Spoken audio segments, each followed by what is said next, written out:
لنافچیایên bilindên botanê, li ku ava dikê bi hêdî di herkî û dengê şivanan bi dengê bilûrê tev li hev dibû.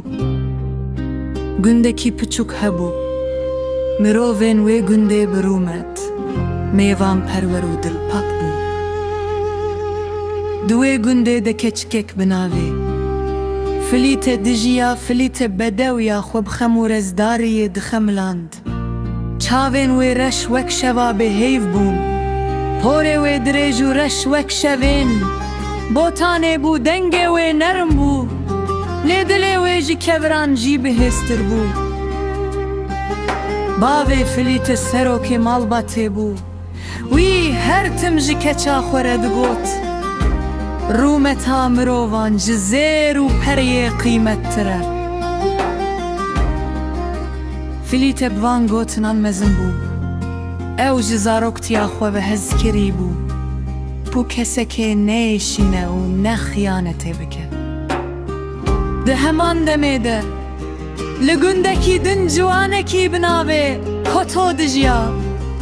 Ew lewkek mêrxas, rast gotin û xwedî dilê paqij bû. Navê wî di nav botanê de bi mêrxasiya xwe bela bû.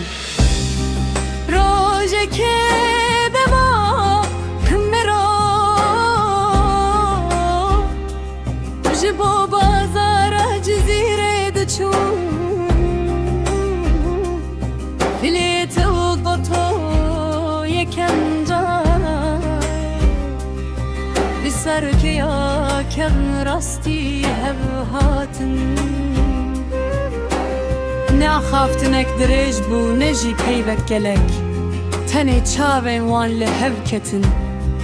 Ji wê rojê peyve her du dilan sirrê evînê di nav xwe de hilgirt. Lê botan di wê demê de ne cihê hêsan bû, di nav birahîne şîran de nakokî hebû. Mirov ji bo nav û rûmetê gelek caran şer dikirin evîn gelek caran dibû. Qurbanê hêrsa mirovan. Filîte her şev li ber pencereya xwe rûniştibû. Li çiyayên dûr temaşe dikir û di dilê xwe de dua dikir. Xwedê, gerev evîn rast e, tureyekê ji me re vekî. Di aliyê din de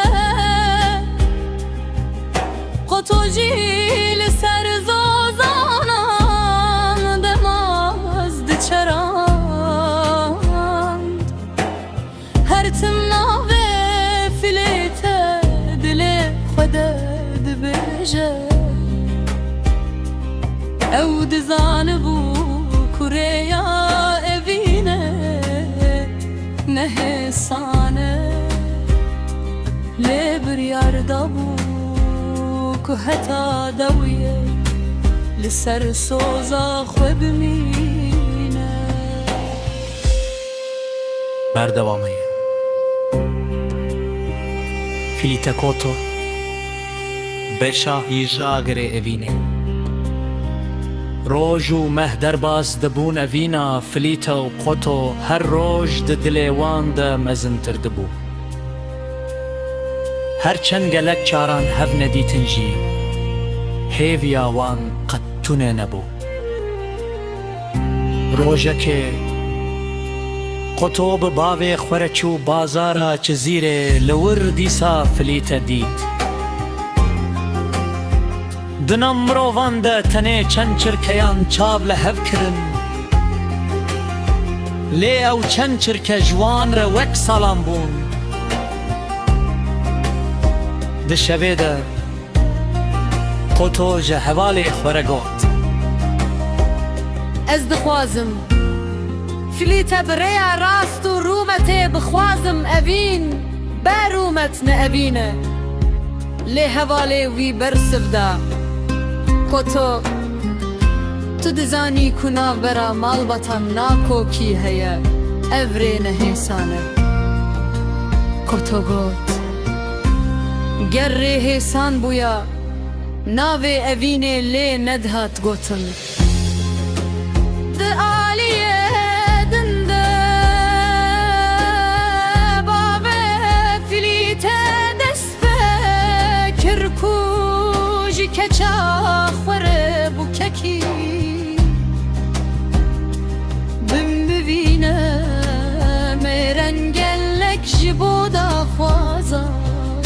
فليت حاتن او همویان برزداری رد کر ده شبکه ده دیا فلیت پرسی که چامن گلو دلیت الکسکی هیا فلیت بچاون تجی هی سرگوت اره لی از نکارم ناوی وی ببیجم دوی قالی ده دیاوی تیگی هیشکو اوین ده دلی کچا خود جه گرتیه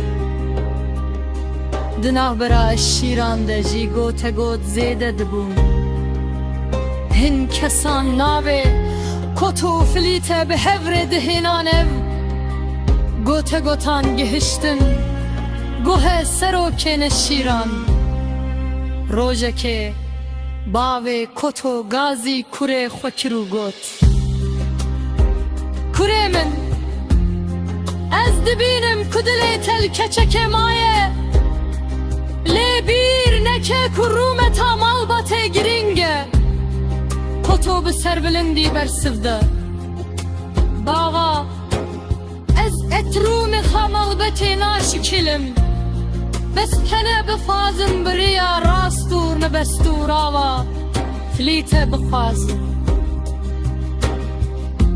باغی ویتا نکترشتی دلما او دزانه بو پر ابرام هر سامیر بداغی ناغه